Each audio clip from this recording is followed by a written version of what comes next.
네, 부정선거와 지난한 싸움을 벌이고 있는 한성천 전 중앙선관위 노조위원장 모셨습니다. 어서 오십시오. 예, 안녕하십니까. 예.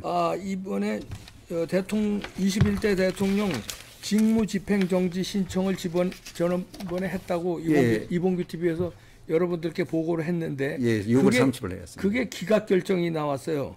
기각결정이 나오니까 여기에 대해서 또 준재심 신청을 하는 겁니까? 했습니까? 했습니다. 오늘 하고 왔습니다. 오늘 하고 접수증을 가져왔습니다. 예. 그러네요. 예. 원고가 김진건 님하고 원고 2가 한성천 위원장이신데, 김진건 님은 어떤 분이세요?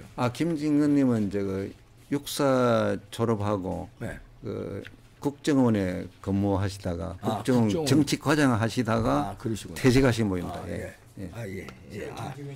저하고 23년 동안 같이 투쟁하고 있습니다. 그러시군요. 예. 부정선거 투쟁을 오래 하신 분. 예. 하여튼 두 분이 원고 당사자가 되셔서 지난번에 이제 기각 결정 나온 거에 대해서 준재심이라는 건 뭐예요? 그 결정이 잘못됐다. 그러니까 딴 그 재판부에서 모르시는 분들을 위해서 자세히 설명해 주세요. 그러니까 보안 사건 말고 신증 사건에 의해서 잠깐만요. 이제 설명 잘 하십니다. 신증 사건에 대해서 문제가 있을 때 딴 재판부에서 판단해 달라는 거예요. 딴 재판부에서 그거 특별 1부가 있고 특별 2부가 있지 않습니까? 네네. 그렇게 하는 겁니다. 네네. 딴 재판부에서 판단해 달라고 이제 했는데, 그러면은 이거가 지금 하도 부정선거에 관해서는 우리가 아주 자라보고 놀람 가슴 소뚜껑 보고 놀란다고, 이거 준재심 신청해봐야 소용없는 거 아니냐, 이렇게들 생각하시는 분들 많을 거예요. 왜 이걸 해야 되냐면은 그 절차 업무이기 때문에 이런 절차를 거쳐야 되고, 나중에 부정선거가 밝혀지면은 그 책임자들을 처벌도 할 수 있고 그 명확하게 가릴 수가 있는 거예요. 지금 대법원 재판부는 제가 볼 적에는 은근하게 굉장히 겁이 날 겁니다. 왜냐? 이제 부정선거에 대해서 진실이 국민들 속으로 자꾸 들어가니까 나중에 못 견딜 겁니다. 그리고 이런 내용이 지금 대부분 법관들이 알라고 노력 안 한다는 걸 알았습니다. 재판하면서. 이제 이 자료가 자꾸 법관들한테 들어가고 읽고 이러면은 그 사람들도 암만 양심이 없다 해도 객관적인 그게 있거든. 자기 미래에 잘못하면 자기가 당할 수 있으니까 언젠간 그 뚝이 무너진다. 뚝을 뭉개기 위해서 계속 물 떨어뜨리듯이 낙수 떨어뜨리는 그런 작업에 불과한 거예요. 이제 아마 그런 걸 거예요. 이제 그 판사들 중에서는 이제 이거를 알기를 애써. 왜냐하면 이제 저희들도 그런 게 있어요. 예를 들어서 이제 대형 유튜버들이 있지 않습니까? 그럼 예를 들어서 다른 유튜버가 이제 공격을 받아요. 비리가 있었다, 아니면 뭐가 잘못됐다, 고발당했다, 있으면 우리는 애써 안 하려고 그래. 이제 방송을 안 하려고 그래. 왜냐하면 우파 유튜버끼리 그 암묵적인 연대감 있잖아요. 동지의식. 그거 괜히 다루기가 그렇고, 그렇다고 옹호해 주자니 그렇고, 이게 다루면 비판해야 되는데, 비판은 우리끼리 우파끼리 비판이냐, 그냥 그건 안 다루려고. 그거 비슷하게, 그거보다 아마 더 할 겁니다. 이거는 부정선거를 걸리면은 사형이니까, 이걸로 연대가 돼 있으니까, 이게 대법관이 선관위원장이고 다 연결돼 있으니까, 그건 골치 아파. 이렇게 되는 암묵적 연대가 있겠죠. 맞습니다. 지금 법원의 기능이 사실 마비돼 버렸습니다. 부정선거에 관해서 마비됐습니다. 우덜끼리가 된 거예요. 그러면 이제 이 대통령 직무를 집행 정지시킨 당초에 그거는 이제 대통령이 부정선거로 당선됐기 때문에 직무 정지돼야 된다, 이거였잖아요. 직무 정지돼야 된다는 것이고. 근데 이제 그게 기각됐으니까 다시 준재심 신청을 한 건데. 준재심 신청을 했고, 근본 취지는 뭐가면은 선거 무효소송을 빨리 해라. 대통령의 정당성을 확보해 주려면 빨리 해라는 거예요. 선거 무효소송은 안 들어갔습니까, 여태? 선거 무효소송 준비 기일도 잡지 않고 재판을 한 번도 열지 않고 요것만 달람, 그리고 당사자 중앙선관위를 불러가지고 확인하고 심리를 해야 되잖아요. 그런 걸 하지 않고 기각 결정을 해버렸는 거예요. 그러니까 뭡니까? 법관이 그 절차를 위반해 놓고 딱 결정을 해버리는 거예요. 그럼 이거 사실은 불법이에요. 불법이라서 너 불법이다. 또 말해봐라 하고 준재심을 넣는 거예요. 그래서 법률적 구조적 선거 부정 및 부정선거에 대한 선거 무효 사유의 선거 관리를 해서 그로 인해 선거 무효가 명백하기 때문에 분명하게 명시했다 이런 얘기죠. 그겁니다. 그래서 이 재심 신청 기대를 하고 있나요? 어떻게 기대하고 있습니까? 저희들은 아까 이야기 안 했습니까? 계속 폭포를 떨어뜨려 바위를 떨듯이 한 해보자. 그런 차원에서 계속 하는 거예요. 그러고 이 사실을 국민들한테 알리면은 국민들이 똑똑하게 되면 어떻게 됩니까? 대법원 재판 빨리 해라. 빨리 결정해 주라. 그리고 180일 이내에 해야 되는데 왜 꾸무대느냐. 그러면 안 된다. 법관으로서 이런 일은 신속하게 해줘야 된다. 그렇게 압박을 넣고 사실은 하는 그런 작업에 불과한 거예요. 불과하고 우리나라가 후진국이라는 걸 보여주는 거예요. 미국은요. 선거 진행되잖아요. 집행정지가 돼버려요. 집행정지가 되면 어떻게 됩니까? 나라가 안 돌아가면 안 된다입니까?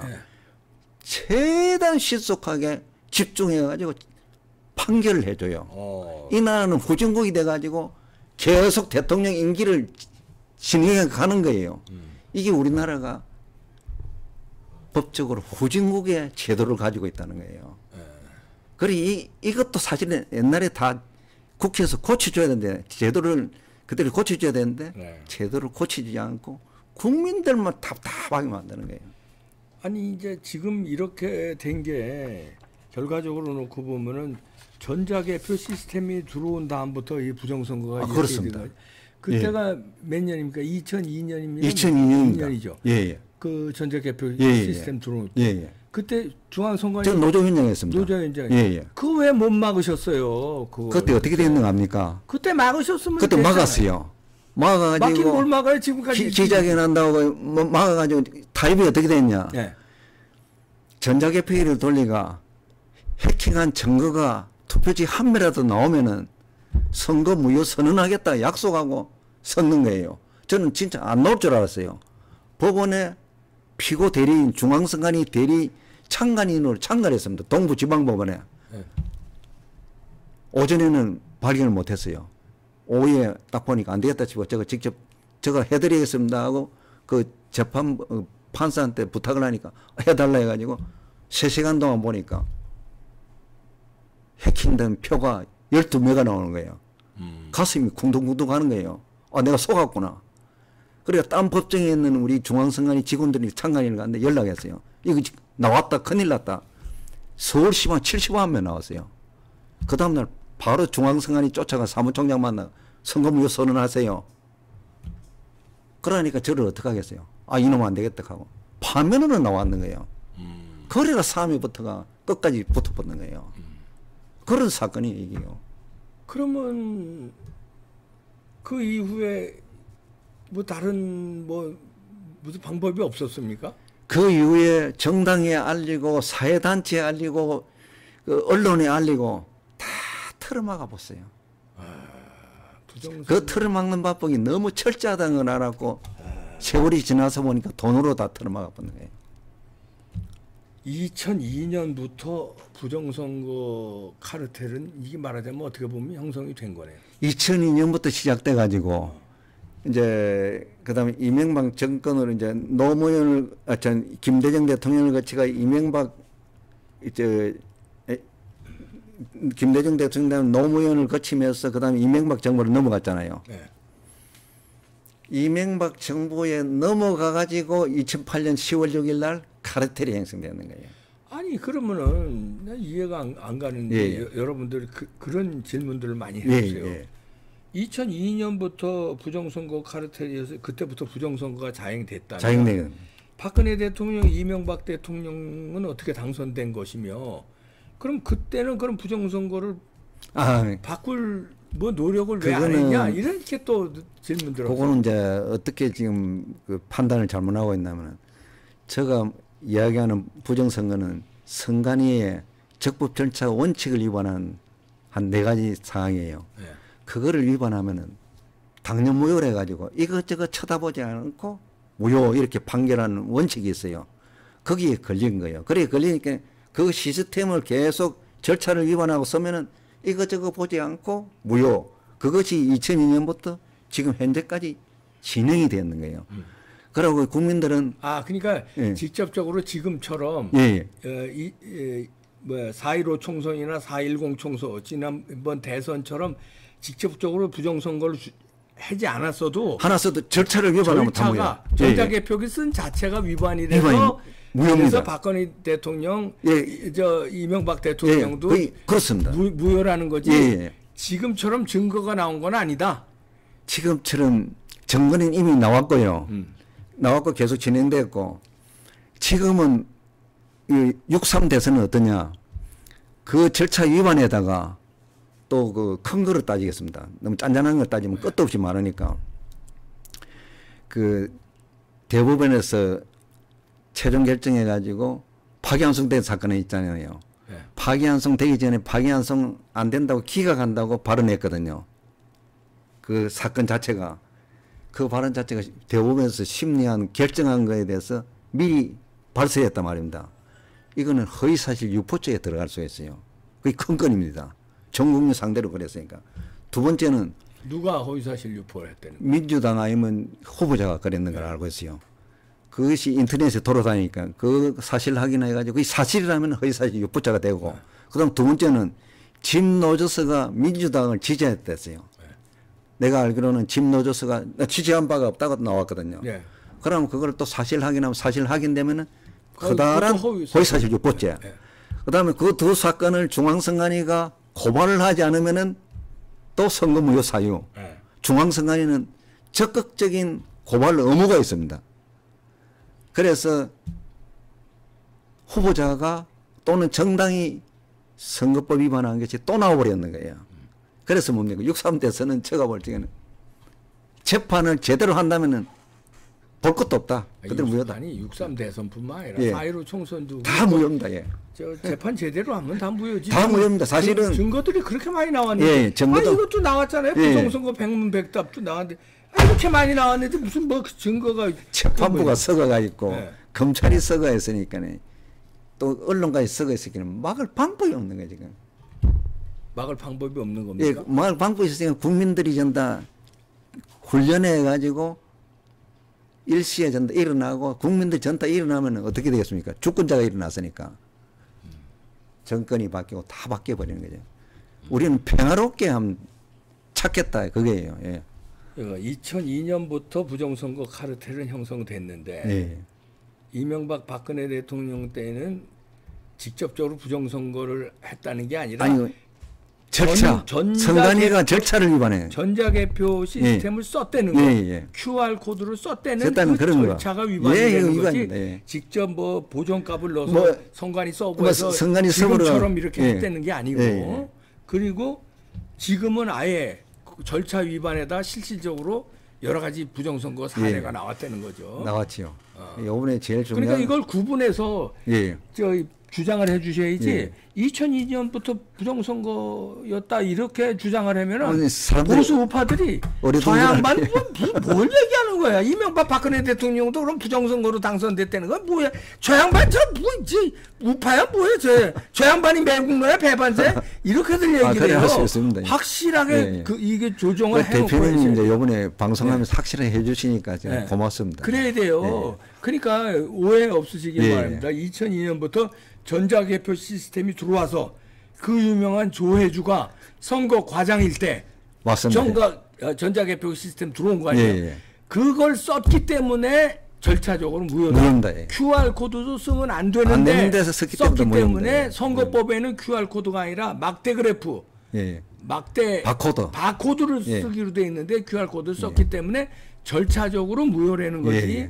지금처럼 뭐 여러 가지 증거가 나오고 뭐 여러분이 아시는 뭐 배춧잎 투표지, 일장기 투표지에 봉인지 이상한 거에 선거인 명부에 숫자가 안 맞는 거에 196살이 투표한 거라든지 뭐 여러 가지 이거하고는 달리 그거는 이제 4.10 총선, 4.15 총선, 4.10 총선에서 실증 네. 데이터들이 또 사전 선거와 당일 투표가 어마어마하게 안 맞는 거. 예. 박근혜 대통령 이명박 때는 안 그랬단 말이에요. 그때는 그 사전 투표가 없었어요. 그렇죠. 예. 사전 투표 들어가면서 완전히 그 사전 투표에서는 제가 볼 적에는 노골적으로 부정선거 하려고 그 규정을 만드는 것 같아요. 보니까 법문을 분석해도 그렇게 분석이 되는 거예요.